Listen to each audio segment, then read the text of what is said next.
Artėjant naujiesiems mokslo metams Kaune startavo akcija Būk atsargus kelyje. Šis socialinis projektas skirtas apsaugoti vaikus nuo nelaimių kelyje.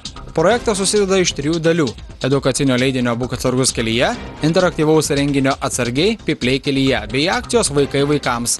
Šios 3 priemonės papildo vieną kitą ir įvairiomis priemonėmis siekia atkreipti vaikų ir suaugusių dėmesį į vaikų saugumą keliuose.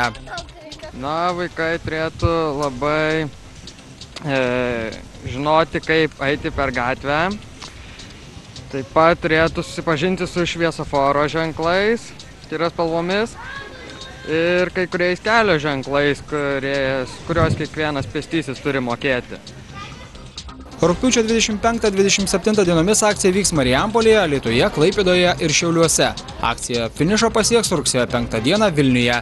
Minia vaikų su raudonais balionais startuos nuo miesto savivaldybės ir patrauks pro Lukiškių aikštę link katedros. O rugsėjo 1 dieną prie 7 didžiųjų miesto sankryžų mokyklinukus pasitiks perspėjantys akcijos lipdukai Būk atsargus, apsidairyk, kai eini per kelią.